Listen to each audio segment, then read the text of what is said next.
तो देखिए students, Lewis संकल्पना के अंदर अम्ल यानी कि इलेक्ट्रॉन ग्राही, ठीक है, जो वह पदार्थ जो इलेक्ट्रॉन को ग्रहण करता है क्या कहलाता है? अम्ल कहलाता है। और क्षार क्या होते हैं? जो इलेक्ट्रॉन दाता यानी कि जो इलेक्ट्रॉन का त्याग करते हैं, ठीक है। अब देखिए, आप ऐसे समझ लो इसको शॉर्ट में कि अम्ल जो होते हैं उस पर नेगेटिव चार्ज आना चाहिए, ऋणावेश आना चाहिए अम्ल के ऊपर, ठीक है, और क्षार पर आना चाहिए धनावेश। अब अम्ल पर ऋणावेश कैसे आएगा कि या तो वह प्लस निकाल दे अपने अंदर से या फिर वो क्या करे, माइनस को ग्रहण करे। तो देखिए इसके लिए अपन कैसे समझ सकते हैं कि जैसे कि आर्यनियस ने बताया, आर्यनियस ने क्या बताया कि अम्ल वे रासायनिक पदार्थ होते हैं जो H+ आयन का त्याग करेंगे। तो सीधी सी बात है, H+ आयन का त्याग यानी प्लस निकल जाएगा तो माइनस बच गया। ब्रोंस्टेड-लोरी कहते हैं प्रोटॉन का त्याग करते हैं, तो जो प्रोटॉन का त्याग करते हैं, प्रोटॉन भी प्लस होता है, प्लस को का त्याग करेगा तो भी माइनस हो गया उसके ऊपर।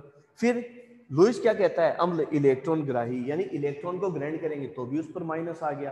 तो बात का मतलब क्या है कि मतलब एक ही है, तरीका अलग अलग है। और क्षार क्या होते हैं? इलेक्ट्रॉन दाता। तो जब वो इलेक्ट्रॉन का दान करेंगे, इलेक्ट्रॉन निकालेंगे तो प्लस ही अपने आप ही आ गया, ठीक है। तो इस तरीके से अब देखिए एक अभिक्रिया देखते हैं स्टूडेंट्स। ये अभिक्रिया मैंने आप लोगों को 9th क्लास में भी करवाई थी। उपसहसंयोजक, देखिए आपका जो लेसन नंबर था 3 था या 4 था, 4 का लेसन, हाँ 4 का लेसन था, उसके अंदर अलग अलग प्रकार के बंध थे, आयनिक बंध, सहसंयोजक बंध और उपसहसंयोजक बंध।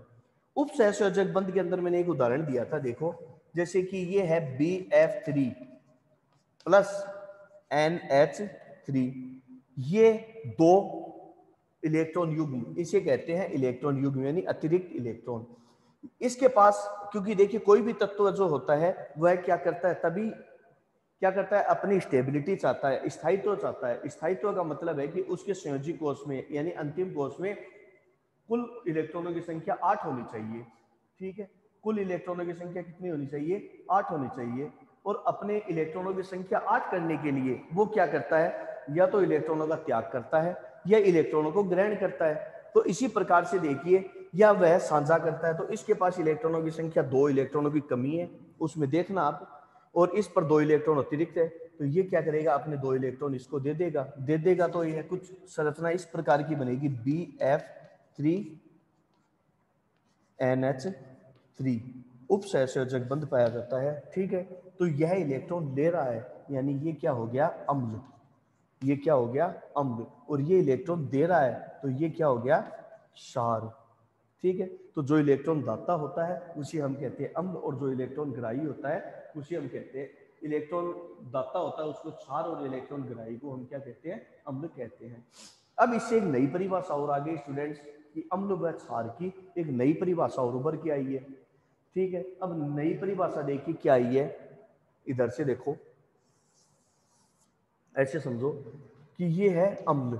अब नई परिभाषा देखिए स्टूडेंट्स, ये है अम्ल, कि अम्ल वे पदार्थ होते हैं, ठीक है। अम्ल व क्षार की एक नई जो परिभाषा आई है, इसमें क्या बोल रहा है कि अम्ल वे पदार्थ होते हैं जो इलेक्ट्रॉन न्यून होते हैं, जिस पर इलेक्ट्रॉनों की कमी, क्योंकि इलेक्ट्रॉन ग्राही होते हैं और इलेक्ट्रॉन ग्रहण कौन करेगा, जिसके पास कमी होती है वही तो इलेक्ट्रॉन ग्रहण करेगा या नहीं करेगा, ओके। तो अम्ल जो होते हैं वो इलेक्ट्रॉन न्यून होते हैं यानी इलेक्ट्रॉन की कमी वाले पदार्थ। तो वे पदार्थ जो इलेक्ट्रॉन न्यून होते हैं, इलेक्ट्रॉन न्यून, इलेक्ट्रॉन न्यून वाले पदार्थ को हम क्या कहते हैं, अम्ल कहते हैं। अब इलेक्ट्रॉन न्यून वाले पदार्थ कौन कौन से, देखो पहला तो यही हो गया BF3, ठीक है। इसके अलावा aluminium chloride AlCl3, aluminium bromide, ठीक है। इसी प्रकार से सोडियम, कैल्शियम, मैग्नीशियम, एल्यूमिनियम, ये सारे के सारे पदार्थ क्या कहलाते हैं, अम्ल कहलाते हैं। और इनको लुईस अम्ल भी कहते हैं स्टूडेंट्स, ध्यान रखना, इनको क्या कहते हैं, लुईस अम्ल भी कहते हैं, ठीक है। तो अब देखिए इनके बारे में कि ऐसे पदार्थ जो इलेक्ट्रॉन न्यून होते हैं, जिस पर इलेक्ट्रॉनों की कमी होती है, यानी वे पदार्थ जिसका अष्टक अपूर्ण होता है, जिसका अष्टक पूर्ण नहीं होता है, खाली होता है, उसे हम क्या कहते हैं, अम्ल कहते हैं। और ये उदाहरण है, इन्हें कहते हैं लुईस अम्ल। ठीक है, कई बार एग्जाम में पूछ लेते हैं उदाहरण दीजिए लुईस अम्ल के, तो इन सब के ही इलेक्ट्रॉन न्यून होते हैं क्योंकि इलेक्ट्रॉनों की कमी है। अब देखिए क्षार, लुईस क्षार, कई बार पूछ लेते लुईस क्षार यानी क्या पदार्थ है, इलेक्ट्रॉन रिच वाले पदार्थों को लुईस क्षार कहते हैं। ठीक है ना, तो लुईस क्षार किसे कहते हैं, इलेक्ट्रॉन धनी, इलेक्ट्रॉन धनी, इलेक्ट्रॉन धनी या एकाकी इलेक्ट्रॉन युग्म, एकाकी इलेक्ट्रॉन युग्म रखने वाले पदार्थों को हम क्या कहते हैं, क्षार कहते हैं। ठीक है स्टूडेंट्स, तो क्षार जो एकाकी इलेक्ट्रॉन ये होते हैं एकाकी इलेक्ट्रॉन युग्म। देखिए उदाहरण देखते हैं अपन, एकाकी इलेक्ट्रॉन युग्म यानी जिसके पास इलेक्ट्रॉन धनी होते हैं, जैसे कि एक तो यही हो गया अमोनिया, ठीक है, एक तो हो गया अमोनिया NH3, ये देखो ये रहा एकाकी इलेक्ट्रॉन युग्म। जल हो जाएगा H2O, इस पर 2 एकाकी इलेक्ट्रॉन युग्म पाए जाते हैं।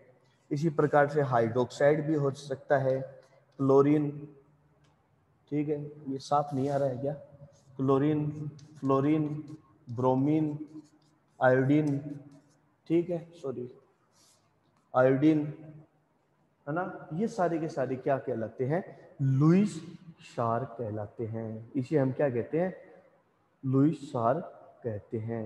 अब देखिए स्टूडेंट्स, लुईस अम्ल, ये लुईस अम्लों के उदाहरण है और ये लुईस क्षार के उदाहरण है। ओके स्टूडेंट्स, तो इसमें से क्या क्या पूछते हैं, लुईस में अम्ल की परिभाषा, तो यानी कि आप ये भी दे सकते हो और ये भी दे सकते हो, क्षार की, तो ये दोनों भी दे सकते हो, लुईस क्षार की। उदाहरण पूछते हैं तो आपको ये उदाहरण याद रहने जरूरी है। तो ये हो गया आपके लुईस अम्ल व लुईस क्षार के उदाहरण। ओके स्टूडेंट्स, फिर उसके बाद में देखिए, ये तो हो गया आपका लुईस संकल्पना, ठीक है। फिर उसके बाद में देखिए स्टूडेंट्स आगे,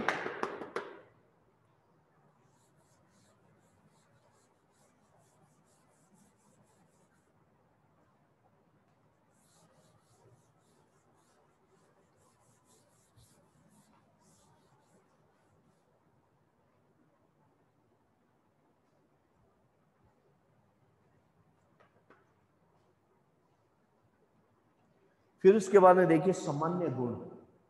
नेक्स्ट है अम्ल व क्षार के सामान्य गुण।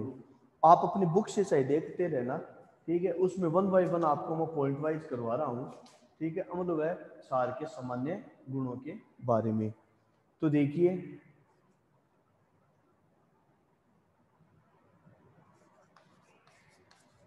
अम्ल व क्षार के सामान्य गुण। पहला, अम्ल व क्षार के सामान्य गुण, ठीक है। पहला गुण क्या है, पहला गुण वही है जो आपको इनकी परिभाषा में बताया था। यहाँ अगर दिखाई देने में दिक्कत आ रही है तो यहाँ कर देता हूँ। पहला गुण क्या है कि अम्ल जो होते हैं वह नीले लिटमस को लाल कर देते हैं और क्षार लाल लिटमस को नीला कर देते हैं। पहला गुण ये होता है, क्लियर।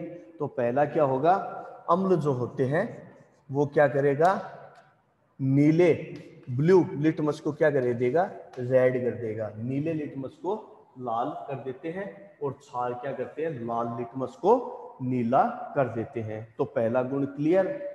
फिर उसके बाद में देखिए स्टूडेंट्स, नेक्स्ट है कि अम्ल व क्षार जो होते हैं वो धातु के साथ क्रिया करके हाइड्रोजन गैस देते हैं। स्टूडेंट्स ध्यान रखना, ये क्या बोल रहा है कि अम्ल व क्षार जो होते हैं यह क्या करते हैं, धातु के साथ क्रिया करके और कौन सी गैस देते हैं, हाइड्रोजन गैस देते हैं। बहुत इंपॉर्टेंट तो लाइन है, इस लाइन को आप लोगों को नोट कर लेना है। ओके स्टूडेंट्स, तो देखिए इस लाइन को नोट कर लीजिए आप।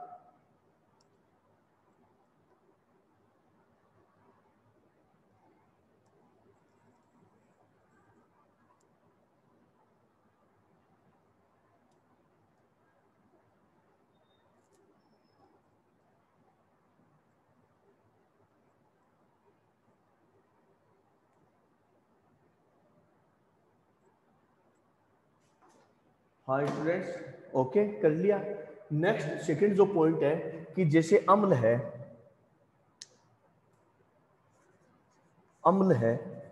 अम्ल प्लस धातु, ठीक है ना, अम्ल प्लस धातु, या फिर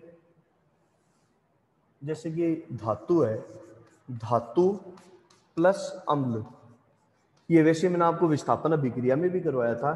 तो क्या बनाएगा, लवण प्लस हाइड्रोजन गैस बना देगा। जैसे देखिए जिंक, कोई धातु है जिंक, अम्ल ले लेते हैं सल्फ्यूरिक एसिड H2SO4।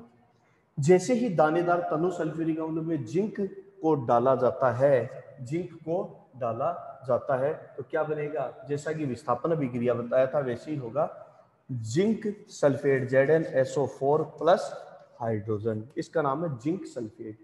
इसका देखिए स्टूडेंट्स एक डायग्राम भी दिया हुआ है, ठीक है।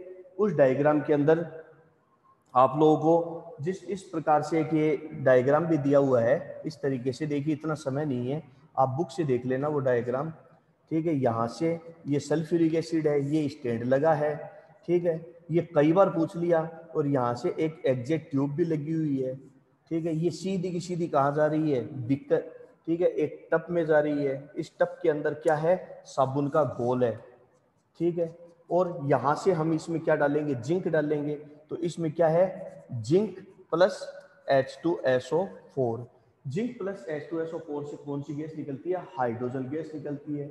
ये हाइड्रोजन गैस कहाँ जाती है, इस सोप वाटर में, यानी कि साबुन के पानी में, और साबुन के पानी में जाते ही यहाँ से बुलबुलों के रूप में कौन सी गैस निकलती है, हाइड्रोजन गैस। अब हम परीक्षण करेंगे कि क्या सच में यह हाइड्रोजन गैस ही है। तो हम यहाँ पर क्या रखेंगे, एक जलती हुई कैंडल ले आएंगे या जलती हुई तीली ले आएंगे, और जैसे ये कैंडल पर ये हाइड्रोजन गैस लगेगी, लगते ही यहाँ पर पॉप साउंड निकलेगा, पॉप ध्वनि, ऐसे पट पट की ध्वनि निकलती है, पॉप ध्वनि निकलेगी। तो स्टूडेंट्स ये ऐसा एक डायग्राम, ये तो मैंने ऐसे ही रफली बनाया है आप लोगों के लिए, वैसे बुक के अंदर आप देख लेना डिटेल में है, ठीक है, कि जिंक की सल्फ्यूरिक एसिड के साथ क्रिया कराने से हाइड्रोजन गैस बनती है। और हाइड्रोजन गैस की पहचान क्या है, उस हाइड्रोजन गैस पर जैसे ही जलती हुई तीली लेके जाओगे तो उससे क्या बनेगी, उससे क्या ध्वनि निकलेगी, पॉप साउंड, यानी पॉप ध्वनि निकलेगी। ओके, तो ये डायग्राम आप देख लेना। फिर देखिए बहुत इंपॉर्टेंट है कि 2-3 बार पूछ लिया ये, ठीक है ना, ये कई बार पूछा हुआ है एग्जाम के अंदर, तो इसको ध्यान रखना। फिर उसके बाद में देखिए धातु की यदि क्षार के साथ क्रिया करवाए, धातु की ये सेकंड पॉइंट ही चल रहा है इनके सामान्य गुण का, धातु प्लस क्षार, तो स्टूडेंट वही होगा क्या, लवण प्लस हाइड्रोजन गैस। ये भी एक बार पूछा हुआ है। तो देखिए धातु जैसे कि जिंक प्लस क्षार ले लो, सोडियम हाइड्रोक्साइड, ठीक है। तो सोडियम हाइड्रोक्साइड के 2 अणु ले लिए, तो क्या देखिए क्या बनेगा,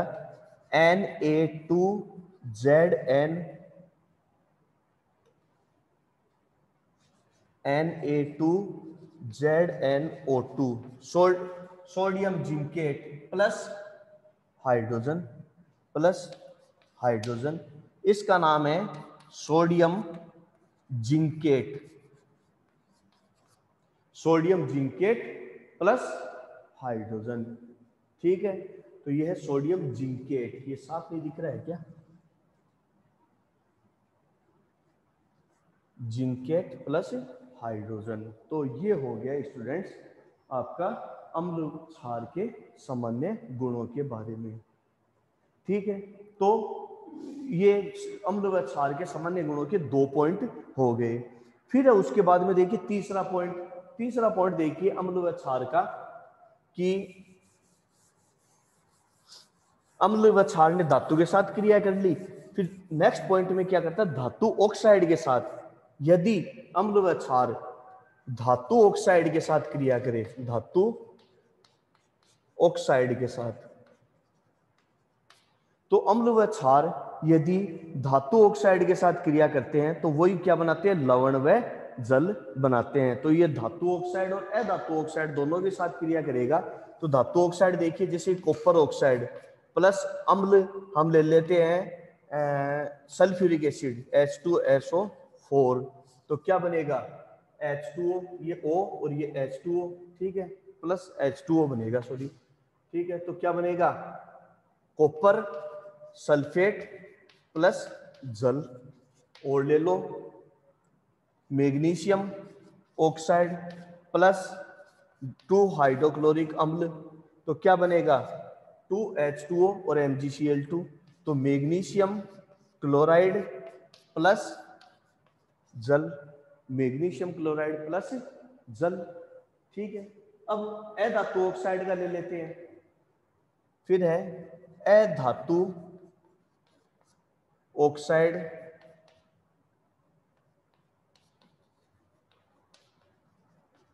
अधातु ऑक्साइड प्लस अम्ल, अम्ल की यदि अधातु ऑक्साइड से क्रिया करवाए तो भी देखिए क्या बनेगा लवण व जल ही बनेगा, ठीक है, लवण व जल ही बनेगा। तो देखिए कैसे, या फिर अधातु ऑक्साइड के साथ अपन इसकी क्षार की क्रिया भी करवा सकते हैं, अम्ल या क्षार आपके जो भी है। तो देखिए अधातु ऑक्साइड के साथ अपन किसकी कराएंगे, क्षार की करवाएंगे। अब क्यों करवाई क्षार की, वो भी अभी मैं आपको बताऊंगा। तो क्या बनेगा लवण प्लस जल। अभी ये पॉइंट मैं आपको तीसरा दोबारा से समझाऊंगा, जैसे कि कार्बन डाइऑक्साइड प्लस क्षार है, जैसे कि मैग्नीशियम हाइड्रोक्साइड, तो देखिए क्या बनेगा, क्या बनेगा इससे, इसके साथ जो बनेगा वो बनेगा मैग्नीशियम कार्बोनेट प्लस जल, इससे बनेगा मैग्नीशियम कार्बोनेट प्लस जल। इसी प्रकार से और ले लो सी कार्बन डाइऑक्साइड प्लस हमने कैल्शियम हाइड्रोक्साइड ले लिया CaOH का होल ट्वाइस, यहाँ पर भी होल ट्वाइस आएगा। तो देखिए क्या बनेगा calcium carbonate CaCO3 plus H2, और कैसे हुआ ये आपको ऑलरेडी मैंने पहले भी 6 के लेसन में बताया हुआ है, ठीक है। अब देखो अम्ल धातु ऑक्साइड के साथ क्रिया करता है, ठीक है, ठीक है ना, अम्ल किस के साथ क्रिया करता है धातु ऑक्साइड के साथ, और क्षार अधातु ऑक्साइड के साथ। क्यों, क्योंकि देखिए धातु ऑक्साइड की प्रकृति स्टूडेंट क्षारीय होती है, इसलिए यह केवल अम्ल के साथ ही क्रिया करते हैं। धातु ऑक्साइड की प्रकृति क्षारीय होती है, इसलिए ये अम्ल के साथ क्रिया करते हैं। और अधातु ऑक्साइड जैसे carbon dioxide, sulphur dioxide, nitrogen की ऑक्साइड, ठीक है, तो इनकी प्रकृति कैसी होती है अम्लीय, इसलिए ये हमेशा किसके साथ क्रिया करते हैं, हमेशा क्षार के साथ क्रिया करते हैं, है ना। फिर उसके बाद में देखिए 3 पॉइंट हो गए। चौथा पॉइंट है कि जितने भी अम्ल व क्षार होते हैं वो जलीय विलयन में विद्युत के सुचालक होते हैं। आपको पता है कि जो अशुद्ध जल होता है डिस्टिल वाटर, इसमें कोई करंट फ्लो नहीं होता है, ये विद्युत का कुचालक होता है, जैसे बरसात का पानी। लेकिन इसमें अगर थोड़ा अम्ल या क्षार मिला दे तो वह पानी सुचालक हो जाता है, पानी की चालकता बढ़ जाती है। क्लियर, तो ये क्या करते हैं अम्ल व क्षार पानी के सुचालक, विद्युत के सुचालक होते हैं।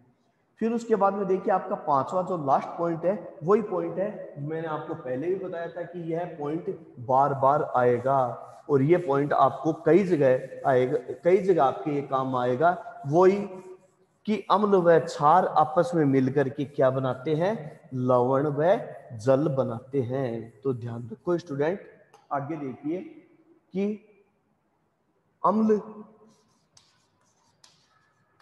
प्लस क्षार तो क्या बनाएंगे, लवण प्लस जल। अब स्टूडेंट्स ये चीज ध्यान रखना कि यह कौन सी अभिक्रिया है, उदासीनीकरण अभिक्रिया। उदासीनीकरण अभिक्रिया कई जगह आ रही है, तो ये है उदासीनीकरण अभिक्रिया। जैसे देखिए वही उदाहरण, हाइड्रोक्लोरिक अम्ल प्लस क्षार सोडियम हाइड्रोक्साइड, तो क्या बनाएगा sodium chloride, sodium chloride plus जल। अब आपको ये ध्यान में, और कई बार ये सोच रहे सर के पास एक ही उदाहरण है क्या, उदाहरण तो बहुत है, लेकिन वो उदासीनीकरण अभिक्रिया मैंने आपको काफी करवा दिए हैं। ये एक ऐसा उदाहरण है जो बहुत बार काम में आता है, इसलिए मैं बार बार मैं इस उदाहरण को रिपीट कर रहा हूँ कि कम से कम एक उदाहरण भी आपके एकदम अच्छी तरह क्लियर हो जाए। और ले सकते हो आप उदाहरण, जैसे कि sulphuric acid plus calcium hydroxide, ठीक है, कैल्शियम हाइड्रोक्साइड, तो क्या बनेगा calcium sulphate, calcium sulphate plus 2 अणु जल के। ठीक है, तो इस तरीके से आप कितने भी उदाहरण दे सकते हो। ठीक है, तो अम्ल व क्षार आपस में मिलकर के क्या बनाते हैं, लवण व जल बनाते हैं। फिर उसके बाद में स्टूडेंट्स आपका जो नेक्स्ट बच रहा है वो है अम्ल व क्षार के उपयोग। वो मैं आपको अम्ल व क्षार के जो उपयोग है वो मैं आपको नेक्स्ट वीडियो में बता दूंगा। ठीक है स्टूडेंट्स, तो इसी के साथ हम अपना टॉपिक कंप्लीट करते हैं। Thank you.